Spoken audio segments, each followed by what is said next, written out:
ओम शांति।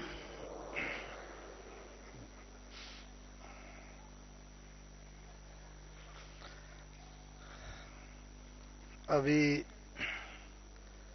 कुछ देर पहले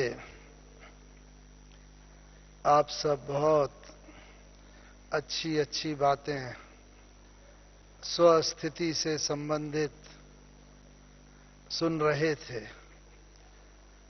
कैसे हमें अपनी स्वस्थिति बनानी है और कैसे संपूर्णता की ओर हमें प्रस्थान करना है, उसी के ही एक भाग रूप में संबंधों में आते साथीपन और साक्षीपन की स्थिति कैसे रहे। हम सभी विभिन्न संबंधों के अनुभवी हैं। सारे दिन में अनेक संबंधों में आते हैं। पारिवारिक संबंध है, सामाजिक और संबंध है, कार्य व्यवहार में आते हैं, दूसरे संबंध हैं। लेकिन विशेष करके जिनके साथ हमें रहना होता है, उनके साथ आते हुए कैसे हम अपनी स्थिति को ऐसी बना के रखें कि हमारी स्थिति हमें और आगे बढ़ाने, कर्मातीत अवस्था की ओर ले जाने, अव्यक्त फरिश्ता स्वरूप बनने में सहायक हो। बाप दादा ने हम बच्चों को जो अनेक ज्ञान के गहनों से श्रृंगार किया है, उसमें कई बातें बताई हैं जो देखने में तो ऊपरी तौर पर तो थोड़ा डिफिकल्ट लगती हैं, क्योंकि कहीं कहीं विरोधाभास का अनुभव होता है। जैसे बाबा कहता है लव एंड लॉ का बैलेंस हो, अंतर्मुक्ता और बाह्य मुक्ता का भी बैलेंस हो। हम सब कर्म योगी हैं तो योग और कर्म का भी बैलेंस हो। आदि आदि बाबा ने अनेक बैलेंस बताए हैं। तो उसका समानता बैलेंस रखते हुए हम कैसे आगे बढ़ सकते हैं, उसी में से ही एक विशिष्ट है कि साथीपन और साक्षीपन की स्थिति। क्योंकि जहां संबंधों में आते हैं, साथीपन का तो लौकिक रीति से हम सभी को अभ्यास है। लौकिक संबंध भी हैं, माता पिता, भाई बहन, पति पत्नी आदि आदि अनेकानेक संबंध हैं। लेकिन इनके साथ साथ बाबा ने कहा है साथीपन के साथ साथ साक्षीपन की स्थिति। ये बहुत गुह्य बात है, क्योंकि साक्षीपन की जो स्थिति है वो हमें संपूर्णता की ओर ले जाने में बहुत मदद करती है। तो साक्षी दृष्टा कैसे रहे? तो दृष्टा, जब साक्षी दृष्टा की हमारी स्थिति रहती है, कैसे रहे? इसमें एक बात समझ लें। एक होता है दृश्य, जो हम दृश्य बाहर देखते हैं इन आंखों से। हम सभी जानते हैं संसार में चारों तरफ दृश्य है, प्रकृति के, संबंधों के, मनुष्यों के, पशु पक्षी, जीव जंतु आदि। दूसरी चीज है दृष्टा, देखने वाली। देखने वाली दृष्टा कौन है? आत्मा। आत्मा देखती है। और तीसरी चीज है दृष्टि। दृष्टि अर्थात ये नेत्र, जिसके माध्यम से हम देखते हैं। आत्मा देखती है इन दृष्टि, इन आंखों के माध्यम से, और चारों तरफ जो दृश्य देखती है। और इससे फिर हमारा बनता है दृष्टिकोण, एटीट्यूड। बस उस पर ही हमारे सारे जीवन की खुशी, नाखुशी, सफलता, असफलता, सबका आधार हमारे दृष्टिकोण पर है। और अगर हम साक्षी दृष्टा होकर के जीवन में अगर चलते रहते हैं तो जीवन में सदा सफलता होती रहती है। और जहां सफलता है वहां खुशी है, आनंद है, वहां पर सारी प्राप्तियां हैं। जहां प्राप्ति है वहां संतुष्टता है। जो जो बातें बाबा चाहते हैं वो सब उसके अंदर निहित हैं, यदि हम साक्षी दृष्टा की स्थिति से, जो आज का विषय है, साथीपन और साक्षीपन, उसके आधार पे उसका अगर हम बैलेंस बना के रख के चल सकते हैं तो ये एक बहुत बहुत सहज बात हम सबके जीवन में होती है। फिर बाबा ने बताया है मुरलियों में बहुत सहज और बात कि बच्चों को निश्चय तो है। क्या निश्चय है बच्चों को? अपने में निश्चय है कि भाई हम आत्मा हैं। बाप में निश्चय है बाबा सर्वशक्तिवान है, हमें बना ही देगा, बन ही जाएंगे हम। ड्रामा में भी निश्चय है, जो बीती सो ड्रामा, उस पर भी बाबा काफी बताते रहते हैं कि किस प्रकार से एक सेकंड में ही हम फुल स्टॉप लगा के चलते चले। तो ये 3 निश्चय तो हैं। और चौथा निश्चय बाबा किसमें कहते हैं? बाबा ने मुरलियों में कहा है ना, जो थोड़ा बच्चों को मुश्किल लगता है। किसमें निश्चय? बाबा ने कहा परिवार में निश्चय। क्योंकि हम जिनके साथ रहते हैं, हमारा अलौकिक परिवार है, हमारा ये संसार है, बस परिवार में रहते हुए सबके साथ संस्कार मिलाते हुए चलना, वो बाबा ने कई बार मुरली में कहा, उसमें बच्चे कई बार कठिनाई महसूस करते हैं। क्यों महसूस करते हैं? जो आज का विषय की संबंधों में रहते हुए भी कैसे साक्षीपन, साथीपन की स्थिति रहे।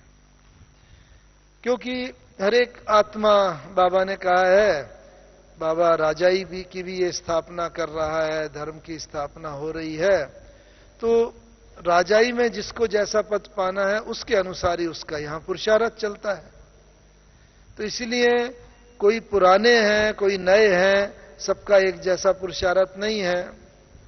कोई लास्ट सो फास्ट में जाने वाले भी हैं, कोई पुराने हैं, उनका उतना तेज पुरुषार्थ कई कारणों से हो सकता है कि न भी हो। इसलिए कई बार किन्हीं आत्माओं को देखते हैं तो मन में प्रश्न होता है, अरे ये अभी तक भी ये 15 साल 20 साल पुराने हैं, 10 साल पुराने हैं, अभी भी ये संस्कार, अभी भी इस आत्मा में ऐसा है। और वो जब हम देखते हैं तो वो कई बार हमारे पुरुषार्थ की गति को थोड़ा कम कर देते हैं। इसके लिए बाबा ने क्या बताया है? बाबा ने कहा किसी भी आत्मा को देखो ना, एक तो ये देखो कि ये भगवान की चुनी हुई आत्मा है, भगवान ने चुना है उसे, और हम उसे अपने बुद्धि के निर्णय दे रहे हैं कि यह आत्मा ऐसी है, लेकिन भगवान ने चुना है और भगवान का सिलेक्शन कभी गलत नहीं हो सकता। वो आत्मा आज वर्तमान में हमें ऐसी किसी कारण से, किसी पुराने संस्कार के कारण वो दिख रही है, लेकिन वास्तव में वो आत्मा बहुत महान है। उसके द्वारा बाबा ने बहुत सेवा करानी है, समय पर उसका और प्रत्यक्षता होनी है, क्योंकि भगवान की चुनी हुई आत्मा है। इसीलिए हम कभी भी ना उसे केवल वर्तमान के दृष्टि से न देखें, उसे बाबा ने कहा है 3 कालों की दृष्टि से देखें। ये वही आत्मा है भगवान की चुनी हुई, आदि भगवान की रतन आत्मा है, और ये अंत में संपूर्ण स्थिति को प्राप्त करने वाली है। आज भले वर्तमान में इस स्थिति में गुजर रही है। तो जो जैसे बाबा हम बच्चों को केवल वर्तमान की दृष्टि से नहीं देखता, भगवान के सामने, बाबा के सामने जाए, हमें 50 अवगुण होंगे, लेकिन अगर एक गुण होगा ना, बाबा को वही नजर आता है, और बाबा उसी गुण को उठा करके आत्मा में इतना बल और शक्ति भर देते हैं, आत्मा को महान बना देते हैं। तो एक तो कभी भी किसी को हम एक वर्तमान के ही दृष्टिकोण से न देखें, ये हमें और साक्षीपन की स्थिति में रहने में बहुत मदद करते हैं।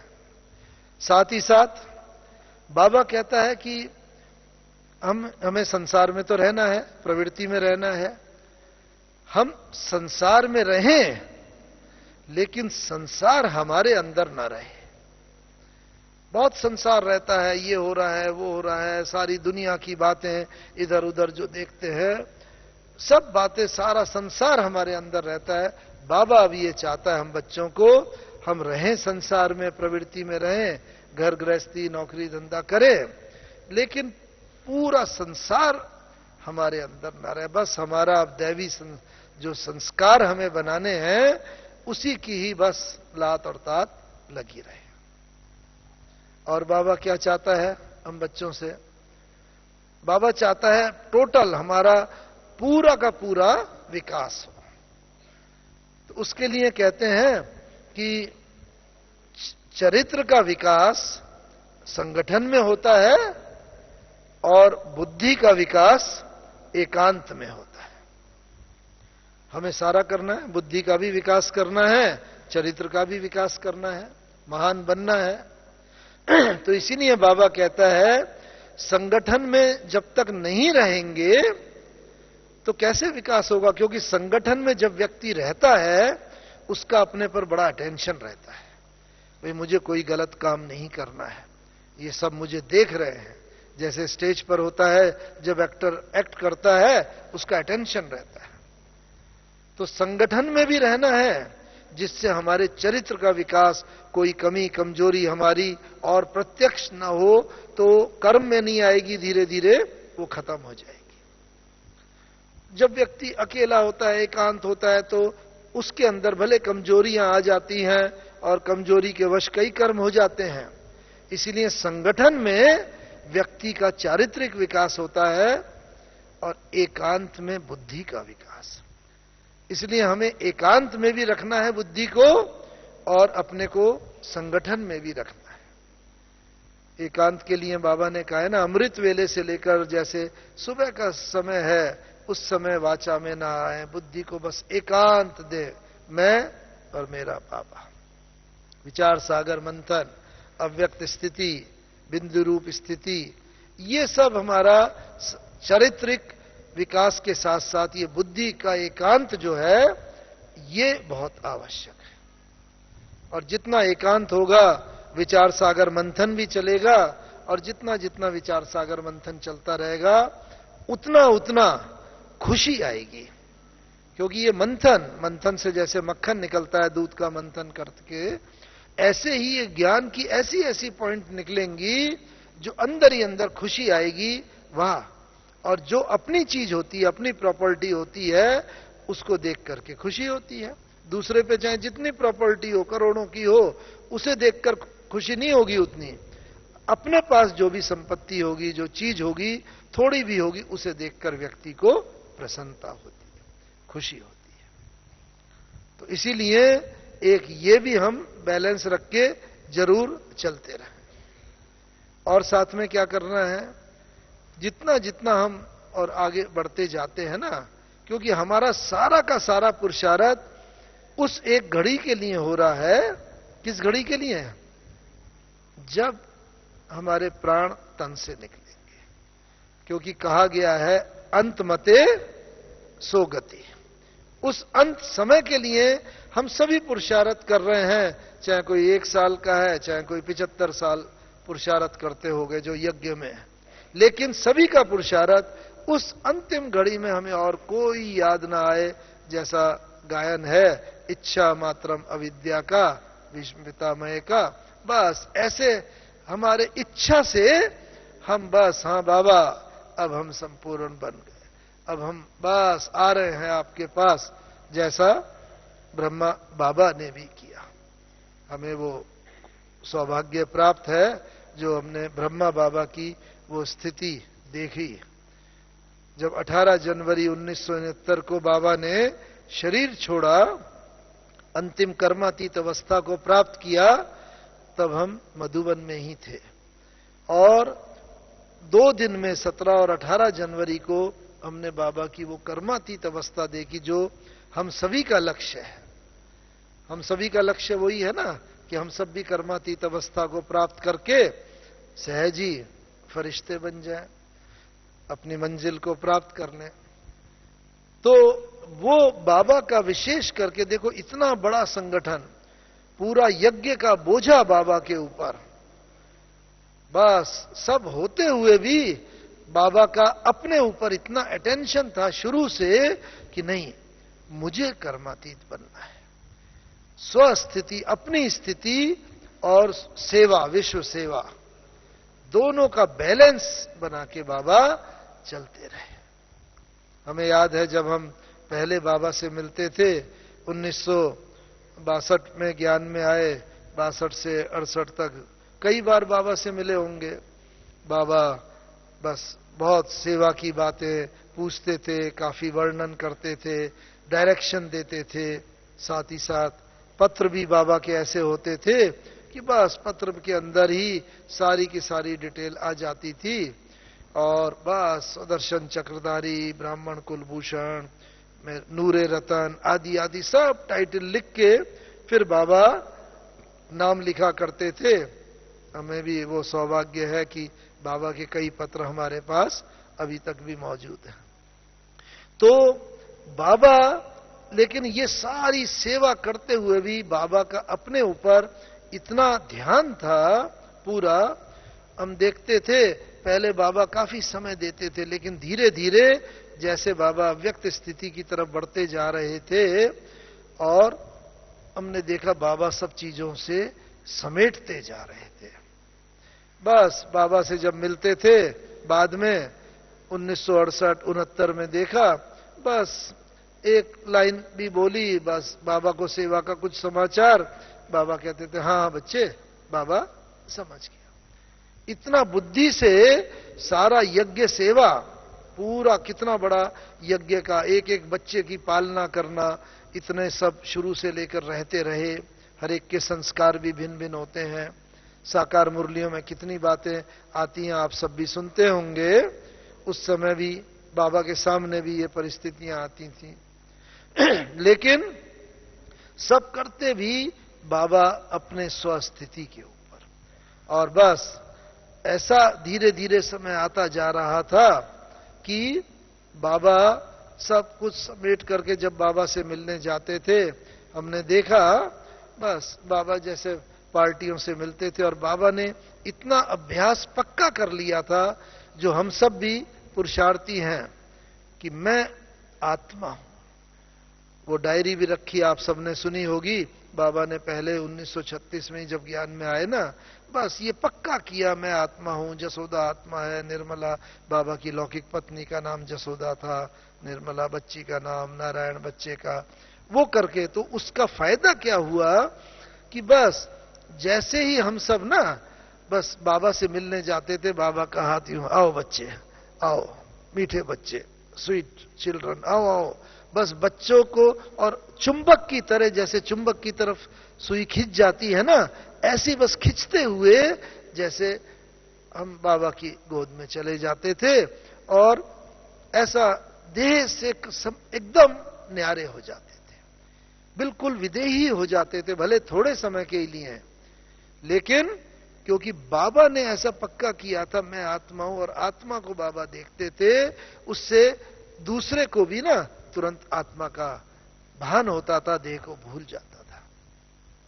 हम अपने को देखें कि हम सब भी पहला लेसन ही है हमारा आत्मा का। क्या मैंने ऐसा अभ्यास पक्का किया है कि जिसको भी मैं दृष्टि दूं, मेरे ऐसे वाइब्रेशन निकले पॉजिटिव, हमारे इतने सारा वो हो कि दूसरा भी अपने देह को भूल जाए। फिर जब भूल जाते थे, फिर बाबा देह में लाके धीरे धीरे ऐसे थपथपा के फिर जैसे कि देह में लाते थे, और फिर टोली खिलाते थे, हालचाल पूछते थे, नाम पूछते थे, आदि आदि। तो फिर जब वो निकलता था, फिर पार्टी का दूसरा आता था, वो मिलता था, तीसरा आता था, चौथा आता था।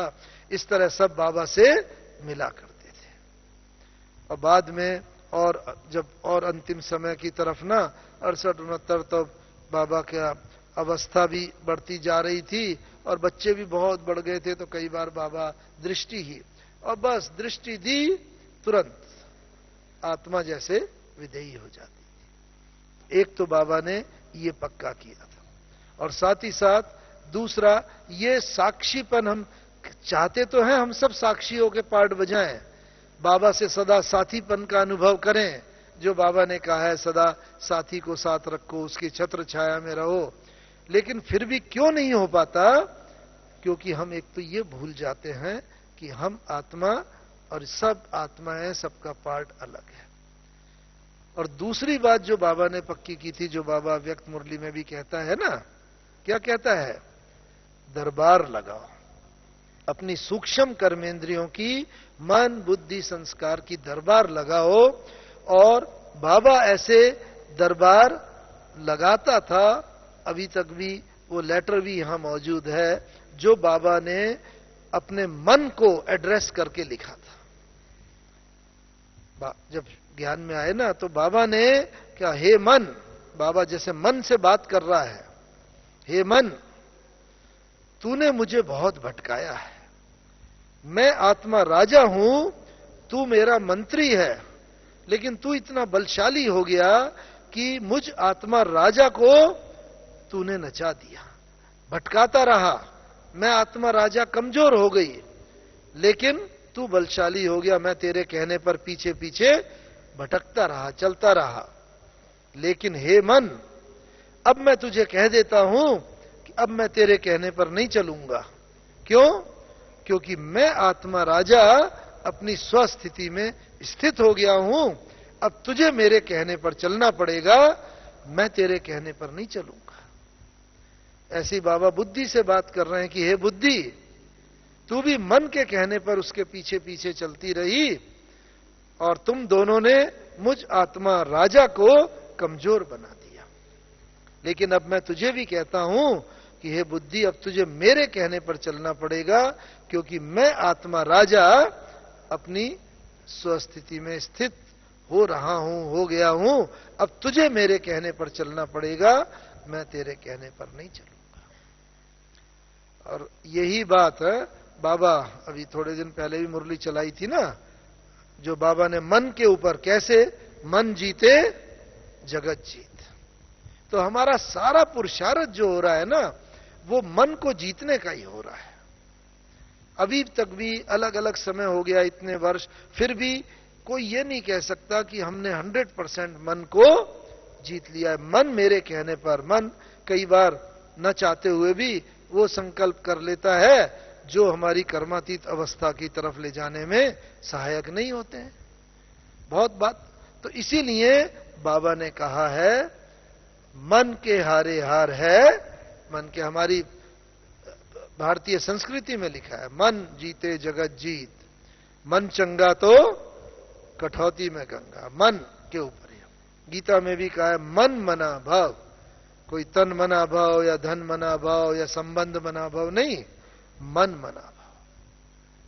और इस कारण से ना, ये मन का ही जो पुरुषार्थ हो रहा है, इसमें ही ये केवल जो सारे दिन की बातें आती हैं, जब कोई किसी को भी देखते हैं ना, परिवार के अंदर कोई भी बात आती है, तो इसलिए एक तो बाबा ने यही कहा है, भाई जो भी हैं जैसे हैं, ये मेरा परिवार है, सब संबंध में आए, मेरा बाबा, मेरा परिवार, इस परिवार के साथ मुझे सतयुग के आदि से रहना है। इसीलिए लौकिक में भी मैनेजमेंट में बोलते हैं कि जब दूसरों से डील करो तो मतलब यूज योर हार्ट, दिल की बात, और जब अपने को वो करो तो दिमाग से यूज करो। अर्थात कहने का भाव क्या है, अपने प्रति आप स्ट्रिक्ट रहो और दूसरों से ना प्रेम, आदर, सत्कार, जो बाबा ने बोला है ना, जितनी हमारा भावनाकृत बात होगी उतना दूसरे हमारे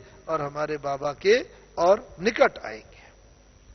इसीलिए ये जो अपने बात बाबा की ये देखी एक।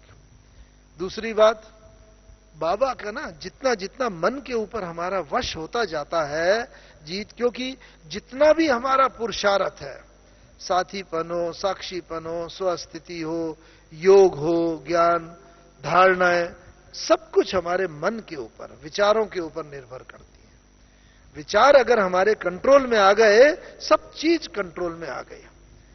इसीलिए मन के ऊपर ही भक्ति मार्ग में भी बहुत मन के ऊपर कहा हुआ है। और धीरे धीरे उससे फायदा क्या होगा, पता कैसे चलेगा कि मन मेरे कंट्रोल में आता जा रहा है? बाबा को हम देखते थे 17 और 18 जनवरी को, जब बाबा कर्मातीत अवस्था के बिल्कुल निकट थे, हमें यहां पर रहकर बाबा की उस स्थिति को देखने का मौका मिला। हमने देखा, पहले तो जब जाते थे बाबा को समाचार सुनाते थे, बाबा सुनते थे और उसका समाधान देते थे। लेकिन अंतिम दिनों में हमने क्या देखा, बस बाबा के सम्मुख गए, बाबा जरा सा दृष्टि देंगे ऐसे थोड़ा सा, और बस दृष्टि देते ही बाबा कहेंगे, अच्छा बच्चे ये पूछने आए हो, अच्छा ऐसा कर लो, ऐसा हो जाए। यानी बाबा मन के अंदर जो प्रश्न है वो भी बता देते थे और फिर प्रश्न का समाधान भी दे देते। एक बार हुआ, 2 बार, 3 बार, 6-7 बार जब ऐसा हुआ, बड़ा आश्चर्य होता था। बाबा के सम्मुख गए, बाबा से ये प्रश्न पूछेंगे, ये बात पूछेंगे, लेकिन मुंह खोलने की जरूरत नहीं पड़ी, बस बाबा ने दृष्टि दी और मन के भाव को पढ़ के तुरंत ही प्रश्न भी बता दिया, समाधान भी हो गया। तो हमने बड़ी दीदी, मनमोहनी दीदी होते थे, उनसे पूछा। बड़ी दीदी हम कहा करते थे, जो जिनकी स्मृति में हमारा मनमोहनी वन भी बना हुआ है। तो बड़ी अच्छी बात दीदी ने बताई थी कि देखो, जब जो कोई आत्मा कर्मातीत अवस्था के निकट होती है, जिसने अपने मन के ऊपर, विचारों के ऊपर पूरा नियंत्रण कर लिया है ना, वो दूसरे के विचारों को सहज ही पढ़ सकता है और उन विचारों को, जो शुभ विचार है, उनकी पूर्ति भी कर सकता है। जैसे उदाहरण के तौर पर, मतलब पानी अगर बिल्कुल साफ है, निर्मल है, हम उसमें अपनी छवि देख सकते हैं। लेकिन पानी में अगर एक छोटा सा पत्थर भी फेंक दो, उसमें लहरें अगर पैदा होंगी, तो हमें उतनी स्पष्ट अपनी छवि दिखाई देगी? नहीं दिखाई देगी। ऐसे ये जो विचार है ना, ये जैसे एक छोटा कंकड़ है, और हमारे मन में कोई भी विचार अगर आया तो हम दूसरे के विचारों को नहीं पढ़ सकते। क्यों? क्योंकि हमारे अपने विचार उसके विचारों से मिक्स हो जाएंगे। इसलिए अगर दूसरे के विचारों को हमें समझ करके उनकी इच्छाओं को पूर्ति करना है, इसीलिए बाबा कहते हैं, अब आप बच्चों को क्या बनना है? इच्छा मात्रम अविद्या। हमारे अंदर ना कोई भी ऐसी इच्छा न हो, भले शुभ इच्छा होती है, सेवा की इच्छा होती है, ज्ञान योग, वो ठीक है, लेकिन वो इच्छा ऐसा न हो कि हमारे मन के विचारों को वो झंझनाती रहे, बार बार वो बात याद आती रहे। नहीं, बस मन हमारा इच्छा मात्रम अविद्या जितना हो जाएगा, हम दूसरे संसार की आत्माओं की इच्छाओं की पूर्ति कर सकते हैं। और अंत समय में ये पाठ चलना है कि बहुत आत्मा आएंगी हमारे सम्मुख। बाबा ने कहा है, रोती हुई आत्मा आए, हंसती हुई जाए। दुखी अशांत आत्मा आए, शांति की स्थिति का अनुभव करती हुई जाए। और ऐसा कब होगा? अंत समय में, कि जब ऐसी आत्माएं आएंगी और हमारे सम्मुख आते ही वो अपनी इच्छाओं की पूर्ति का अनुभव करेंगी ना, तभी वो हमें अपना इष्ट देव मानेंगे। क्योंकि भगवान के सम्मुख जाने से, इष्ट देव के सम्मुख जाने से हमारी इच्छाओं की, जो भी भक्त की इच्छा होती है वो पूर्ण होती है। तब वो समझता है, हां, मेरी इस इच्छा को मेरे इष्ट देव ने पूरा किया। बाबा का भी जीवन कहानी पढ़ी है ना हमने। हाँ, क्या यज्ञ के शुरू में जब यज्ञ की स्थापना हुई तो एक विरोध भी होता था यज्ञ में। तो एक सरदार जी आए थे, सुना होगा कहानी में, वो छुरा लेकर के आए थे और आज हम बाबा को इससे नुकसान पहुंचाएंगे, मारेंगे, क्योंकि वो ज्ञान के विरुद्ध थे। लेकिन बस बाबा के कमरे में भी गए, बाबा से बातें भी करी, एकांत भी था। लेकिन जब उन्होंने ये अपना छुरा निकाला तो क्या हुआ, उन्हें किसका साक्षात्कार हुआ? गुरु नानक देव जी का। भले बाबा की आत्मा तो कृष्ण की आत्मा है, लेकिन शिव बाबा हमारे द्वारा आत्माओं को जो साक्षात्कार कराएगा वो कराएगा जिसमें उन आत्माओं की भावना होगी। अंत में कोई राम का भक्त आया, उसे हमारे द्वारा से राम का साक्षात्कार होगा। कोई देवी का भक्त आया, देवी का साक्षात्कार होगा। गणेश का, हनुमान का, जो भी जिस इष्ट देव को मानता होगा उसको हमारे द्वारा बाबा वो साक्षात्कार कराएगा। और जब हमारे द्वारा उसे वो साक्षात्कार होगा तब क्या होगा? तभी उसकी भावना बैठेगी, क्योंकि वो जिसको मानता है उसके साक्षात्कार से उसे भावना बैठेगी। और तभी से बस हमें वो समझेगा ये मेरे इष्ट देव हैं, इनसे मुझे भगवान का साक्षात्कार हो रहा है। जैसे उस समय आया बाबा से उसे गुरु नानक देव जी का साक्षात्कार हुआ, बस उसकी आंख से आंसू बहने लगे। अरे मैं क्या करने जा रहा था, हे गुरु जी, मैं आपको मारने जा रहा था, क्योंकि गुरु नानक देव जी में उसकी भावना थी। और बस बाबा के सामने निकाल के छुरा रख दिया और बस बाबा से माफी मांगी और उसके बाद वो चला गया। मैं क्या काम करने जा रहा था। तो बाबा ने कहा है जो बाबा के द्वारा आदि में पाठ चला है, हम सब भी ब्रह्मावत्स है ना, ब्रह्मा कुमार ब्रह्मा कुमारियां, तो हमारे द्वारा भी ये सब पाठ चलने हैं। पूरे संसार की आत्माओं को ये साक्षात्कार होने हैं। लेकिन कब होंगे? जब हम इच्छा मात्रम अविद्या हो जाएंगे, हमारा मन के संकल्पों के ऊपर विजय होगी। और वो इस भावना से होगी जो आज का विषय है ना, जब साथीपन सदा हमें बाबा के साथ का अनुभव होता रहेगा। बाबा की छत्र छाया के नीचे हूं, बाबा की मैं मस्तक मणि हूं, मैं विजयी रतन हूं, बाबा मैं वो कलप पहले वाली आत्मा हूं। कलप पहले भी आपने मुझे विजयी बनाया था, अभी भी आप मुझे विजयी बना रहे हो। कलप कलप आपके द्वारा मैं विजयी आत्मा बनूंगी। मैं बाबा आपके दिल तख्त नशीन, बाबा का हाथ और साथ का अनुभव, साथीपन का भी अनुभव हो। और जब परिवार में डील करते हैं सबके सामने तो साक्षीपन की स्थिति हो। हर आत्मा का अपना अपना पार्ट है, यह आत्मा भी अपना पार्ट प्ले कर रही है। बस साथ ही साथ जो भी महान आत्माएं होके गई हैं ना, उन महान आत्माओं का एक गुण विशेष होता है। कौन सा गुण? याद करो, गौतम बुद्ध है, महावीर स्वामी है, मदर टेरेसा है, या जो भी धर्म पिताएं वगैरह होके गए, उनका विशेष गुण है क्षमा करने का। हम व्यक्ति को क्षमा नहीं कर पाते, कोई भी अवगुण होता है उसको दिल में रख लेते हैं, बार बार वही बात याद आती है। इस कारण से वो चीज हमें चुभोती रहती है, हमें ही दुख देती रहती है। बस बड़ा अच्छा कहा है किसी ने कि क्षमा करो और क्षमा मांग लो, जीत है इसमें हार नहीं। क्षमा वीरों का भूषण है, कायर का व्यवहार नहीं। जो कायर होगा, कमजोर होगा, वो क्षमा नहीं कर पाएगा। जो वीर होगा, महावीर होगा, वो क्षमा कर देगा। तो हम अपने को ये देखते चलें, मैं कमजोर हूं या महावीर हूं। अगर दूसरे की कमी कमजोरी को देख के मैं बस उसे क्षमा कर देता हूं, अपने दिल में उसका स्थान नहीं देता हूं, कोई उसका पर चिंतन नहीं, पर निंदा नहीं, कोई बात नहीं, इसका मतलब मैं महावीर हूं। तभी मैं साक्षीपन की स्थिति में मैं आत्मा सहज रह सकती हूं। तो एक तो ये हम अपने अंदर गुण धारण करें, क्योंकि हर एक के अंदर जब से व्यक्ति पैदा होता है दो शक्तियां हर एक में विशेष होती हैं। कौन सी दो शक्तियां?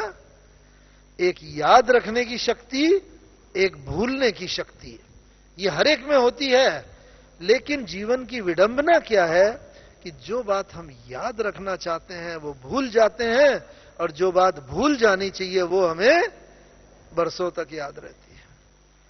ये विडंबना, ये हमारी कमजोरी का प्रतीक है। तो इस कारण से बाबा ने कहा है, एक तो ये करो, दूसरे की कमी को अपनी कमी समझो। ये परिवार मेरा है, संगठन है, किला है, मैं किसी भी कीमत पर इस किले को कमजोर नहीं होने दूंगा। ये हमारा जो यज्ञ का किला है, ये हमारे अंदर रहे। दूसरे की कमी दूसरे की नहीं है, वो मेरी कमी है। मुझे अपनी कमी वो महसूस हो तो हम आगे बढ़ते रहेंगे। और बाबा में क्या देखा, इसका भी अभ्यास पक्का कब होगा कि 1 सेकंड में हमें शरीर में आने का अभ्यास हो, 1 सेकंड में शरीर से जाने का। हम लोग देखते थे, पार्टियां मिलती थी, बाबा के पास आते थे, बस एक पार्टी से बाबा मिले, दूसरी पार्टी में थोड़ा समय है तो बाबा उतनी देर अकेले बैठते थे। बस आंख खुली है, बाबा बैठे हैं बिल्कुल जैसे खोए हुए। दूसरी पार्टी का समय हुआ, ब्राह्मणी आई पार्टी को लेके, बस बाबा बाबा कहते थे, तो बाबा को कई बार थोड़ा जैसे झटका सा लगता था। है बच्ची, क्या कहा? आंख खुले हैं, यहीं पर हैं, लेकिन बुद्धि से बाबा जैसे सूक्ष्म वतन, परम धाम, जो भी हमारे पुरुषार्थ की चीजें वहां होते थे। फिर जब बुलाते थे तो बाबा जैसे आते थे, अच्छा अच्छा पार्टी आई, आओ आओ बैठो बच्चों बैठो। और फिर बाबा जैसे शरीर में पुनः लौट करके कार्य व्यवहार करते थे। और जब पार्टी का मिलना पूरा हुआ, उसके बाद फिर बाबा जैसे 1 सेकंड में ही देह से न्यारे, 1 सेकंड में ही देह के भान में आकर के कार्य व्यवहार जो करना होता था वो करते थे। तो ये अभ्यास भी हमें जितना पक्का होता जाएगा, ये हमें अपनी कर्मातीत अवस्था की तरफ, जो बाबा को देखा ना, वो ले जाता जाएगा। और ये हमें बस साथीपन की तो स्मृति रहेगी, तभी हम अपने वो हो सकेंगे विदेही, और साथ ही साथ साक्षीपन में ये मदद करेगा। और अंतिम दिनों में क्या देखा, मैं 18 जनवरी की आपको एक घटना बताता हूं। जब बाबा, जिस दिन अंतिम दिन था साकार ब्रह्मा बाबा का, तो बाबा उस दिन सुबह बाबा ने क्लास में आके सिर्फ योग कराया था और मुरली नहीं चलाई थी। सब में शक्ति भरी थी। और सुबह क्लास के बाद बाबा अच्छा मीठे मीठे बच्चों को याद प्यार गुड मॉर्निंग कह के बाबा चले गए थे। सारे दिन बाबा ने काम किए, पत्र व्यवहार आदि सब। नॉर्मली रात को 9 बजे क्लास होती है, लेकिन उस दिन बाबा ने बस लगभग 7:30 बजे ही ना एक भाई को बुला के कहा, आज बाबा जल्दी क्लास कराएगा, सबको इन्फॉर्म कर दो। तो बाहर हिस्ट्री हॉल जो है, बाहर 1 घंटे रखा रहता था जैसे स्कूल में होता है। तो उस भाई ने वो बजा करके सब इकट्ठे हुए, तो सबको इन्फॉर्म कर दिया आज बाबा जल्दी क्लास कराएगा। देखो कर्मातीत अवस्था में आत्मा होती है ना, तो कैसे उसको भान होता है, बस आज बाबा ने सुबह मुरली नहीं चलाई, बाबा को ये था आज मैं अभी मुरली चलाऊं। और ये बाबा को बस आभास, कर्मातीत अवस्था में सब घटनाओं का आभास होने लगता है। उसके बाद सब इकट्ठे हो गए और फिर बाबा क्लास में आए। उस दिन बाबा का रूप बिल्कुल ऐसा अव्यक्त फरिश्ता, जैसे लाइट में ही कोई चले आ रहे हैं, वैसे भी बाबा का तो एकदम पर्सनैलिटी ही ऐसी थी, बिल्कुल मैग्नेटिक पर्सनैलिटी, जो किसी को भी ना, क्योंकि बाहर का स्वरूप भी और अंदर का स्वरूप इतना, और कर्मातीत अवस्था का दिन था वो तो बाबा का। बस आत्मा भी संपूर्ण पवित्र बन चुकी थी, और आत्मा के साथ साथ इन शरीर के 5 तत्वों को भी बाबा ने पवित्र बना लिया था। बस बाबा आए, मुरली चलाई। और उस दिन की मुरली की एक विशेषता सबसे बड़ी जो हमें नोटिस हुई वो ये थी कि वैसे बाबा को कई बार खांसी आती थी, कई बार बाबा को गला साफ करना पड़ता था, लेकिन उस दिन बाबा को एक बार भी न गला साफ करना पड़ा, न खांसी आई, जो भी इस बात का प्रतीक है कि जब कर्मातीत स्थिति होती है तो शरीर के कर्म भोग के ऊपर योग बल संपूर्ण रीति से विजय प्राप्त कर लेता है। फिर शरीर के कर्म भोग, व्याधि कोई भी शरीर को परेशान नहीं करती है। और उस दिन पूरा बाबा की मुरली जो चली आधा घंटे 35 मिनट तक, बिल्कुल ऐसी फ्लॉलेस, इतने फास्ट, इतनी अच्छी मुरली, बस देखते ही बनता था। वैसे बाबा हिस्ट्री हॉल में तो आप लोग गए होंगे, जो नए होंगे न गए हों फिर भी वो भी जाएंगे, देखेंगे। बस संदली 3 रखी हुई है हिस्ट्री हॉल में, पास में कृष्ण का, ट्रांसलाइट का, लक्ष्मी नारायण का चित्र रखा रहता था। तो बाबा हमेशा अक्सर कहते हैं मुरली में भी ना, कुछ भी हो जाए खुशी ना जाए। हमें कौन मिला है, हम क्या बन रहे हैं, बच्चों को खुशी में खग्गियां मारनी चाहिए। हाँ मालूम है, हाँ ये सिंधी शब्द है। फिर एक बार जब हम वहां थे तो बाबा ने कहा, बच्चे मालूम है खग्गी कैसे मारते हैं?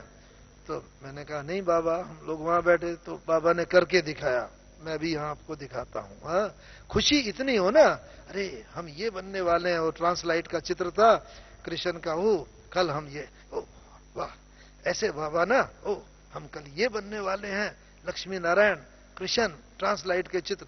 इतनी बाबा के चेहरे पर ना खुशी की झलक, और ऐसा इतना वृद्ध शरीर, खांसी भी आती थी, कष्ट होता था, लेकिन आने वाले समय के उसकी खुशी में ना इस समय की पूरी व्याधि दुख वो सब जैसे भूल जाता था। बाबा यही चाहता है कि इस समय संगम युग है, अनेकानेक जन्मों के विकर्मों को भस्म कर रहे हैं, हिसाब किताब चुकतू हो रहे हैं, कुछ व्याधियां आएंगी शरीर की, संबंधों की, कई प्रकार के बातें आएंगी, लेकिन उससे हमें हमारी खुशी ना जाए। हम जो बन रहे हैं वो खुशी इतनी हो कि इस जन्म के गम को खा जाए, इतनी खुशी हो। एक तो बाबा ये चाहते, वो बाबा के चेहरे से प्रत्यक्ष होती थी। फिर उस दिन बाबा ने मुरली चलाई, और देखो बाबा के मन में ना कितने संकल्पों के ऊपर बाबा की विजय हो गई। हम सामने बैठे हुए थे, 18 जनवरी 1969 की बात, बाबा मुरली चला रहे हैं। सुनते सुनते ही हमारे मन में एक संकल्प आया, क्या ही अच्छा हो बाबा अगर हमारा नाम लेकर और कुछ और गाइडलाइन दे दे कि ऐसा करो बच्चे, ऐसा, तो और हमारा खुशी का पारा चढ़ जाए। होता है ना, अभी भी अव्यक्त बाप दादा आते हैं तो भले सब मुरली सुनते हैं, लेकिन फिर भी दिल होती है ना कि भाई चलो क्या बढ़िया हो, स्टेज पर जाने को मिल जाए, बाबा के हाथ से टोली मिल जाए, बाबा की दृष्टि पर्सनल मिल जाए। ऐसी जब बाबा साकार में थे ना, तो बाबा भी खींचता था सबको, इतना चुंबकीय आकर्षण था कि बाबा हमारे लिए कुछ बोले। और देखो कर्मातीत अवस्था जब आत्मा की होती है तो अपने मन में कोई संकल्प नहीं, जैसा मैंने बताया, तुरंत ही संकल्प बाबा तक पहुंचा होगा, और तुरंत ही बस अगले ही क्षण बाबा ने मुरली में नाम लेकर के कई महावाक्य उच्चार दिए। ये कर्मातीत अवस्था की आत्मा का लक्षण है, और ये हम सबको भी प्राप्त करनी है ये स्थिति। इसीलिए ये स्थिति प्राप्त करने के लिए एक तो अपने संकल्पों के ऊपर और विजय प्राप्त करें, साथ ही साथ उस दिन एक विशेष बात और, मुरली चला के बाबा संदली से खड़े हुए, हर एक को दृष्टि देने लगे। सामने दादी प्रकाशमणि जी भी बैठे थे, उनको विशेष बाबा दृष्टि दे रहे थे। फिर बाबा ने एक कदम आगे चले, फिर बाबा रुक गए, फिर बाबा रुक करके फिर हर एक को, एक एक बच्चे को बाबा ने दृष्टि दी। उस दिन बाबा को ये हो कि आज तो मेरा ये अंतिम साकार मिलन है। शिव बाबा को ये शायद वो बात हो रही होगी कि ब्रह्मा तन के द्वारा आज तो ये अंतिम मिलन है, फिर तो ये ब्रह्मा आज शरीर छोड़ने वाला है, कि शिव बाबा की बात। और फिर बस बाबा दृष्टि ही देते रहे। फिर बाबा एक कदम आगे चले, फिर बाबा दृष्टि देने लगे।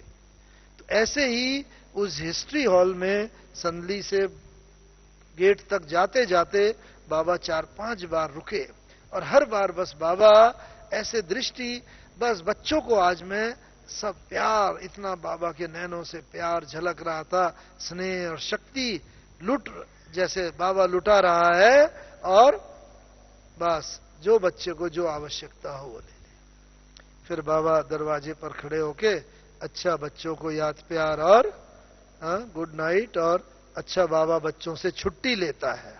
ऐसे बाबा हाथ हिला के चले गए। तो देखो बाबा वहां से गए और फिर तो हम सब ने सुना ही है, कमरे में जाके दादी जी के हाथ में हाथ देते हुए बाबा ने जैसे इस शरीर से विदाई ली, ब्रह्मा बाबा ने। लेकिन कैसे बाबा ने प्रकृति के 5 तत्वों को भी पावन कर दिया, ये पता चला। और 2-3 दिन, क्योंकि 18 जनवरी को शरीर छोड़ा बाबा ने, 18 की रात शरीर रखा रहा, 19 को दिन, 19 की रात, 20 का दिन, 20 की रात, 21 को भी दोपहर के बाद बाबा का संस्कार किया गया। हमें याद है, हम यहां थे, बाबा को जब स्नान कराया हम लोगों ने ना, तो शरीर इतना फ्लेक्सिबल, ऐसे नहीं तो मृत्यु के बाद व्यक्ति का शरीर थोड़ा अकड़ जाता है, स्टिफ हो जाता है। हमने बहुत डॉक्टरों से पूछा, कोई इंजेक्शन नहीं दिया गया था बाबा को, कोई दवाई का लेप नहीं लगाया गया, कुछ नहीं। लेकिन शरीर के ये 5 तत्वों से बना हुआ हमारा जो शरीर है, इनको भी बाबा ने ऐसा पावन कर लिया था योग बल के द्वारा कि 3 दिन तक, 65-70 घंटे तक वो शरीर रखा रहा। लेकिन वैसा ही शरीर, बिल्कुल फ्लेक्सिबल, वैसा ही चमकता हुआ शरीर, कोई कालापन नहीं हुआ, कोई उसमें दुर्गंध नहीं आई, कुछ नहीं। और बस लगता था जैसे बाबा सो रहे हैं और अभी उठ के बाबा जैसे हमेशा, आओ बच्चे, आओ बच्चे, ऐसे ही बाबा हाथ फैला देंगे और हम सब बाबा की बाहों में चले जाएंगे, ऐसा अनुभव हो रहा था। तो ये जो है, ये 5 तत्व जो बाबा कहता है, प्रकृति के तत्वों को भी आप बच्चों को पावन करना है, तो ये प्रकृति के तत्वों को भी पावन बाबा ने करके दिखाया।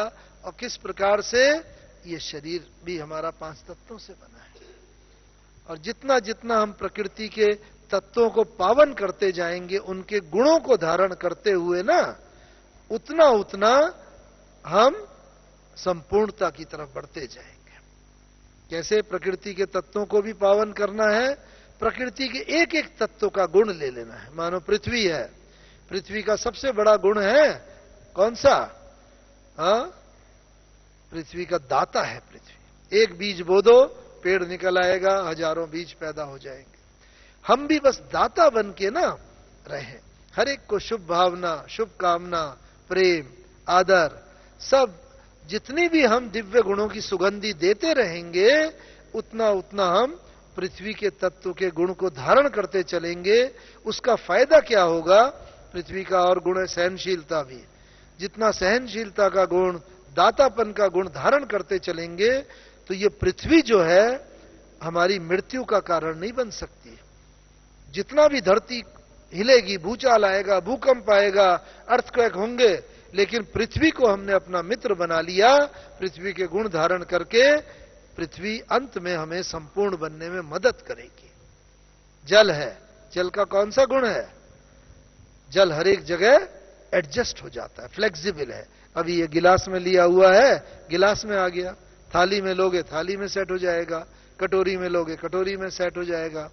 तो ऐसे ही हमारा भी संस्कार ऐसे हो, हम हर आत्मा के साथ एडजस्ट होके चलते रहे। ब्रह्मा बाबा का देखा, बस बच्चों के, जवानों के साथ जवान, बूढ़ों के साथ बूढ़े, बच्चों के साथ, इतना बाबा का ना फ्लेक्सिबल था।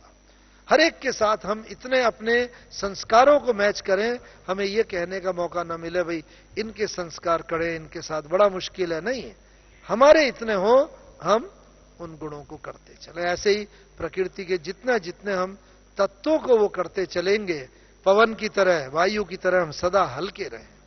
कभी भारीपन हमारी स्थिति में ना आए कि कोई भी परिस्थिति हो, कोई अपमान हो जाए, कुछ बात, हम सदा हल्के रहें, उड़ते रहें और उड़ाते रहें।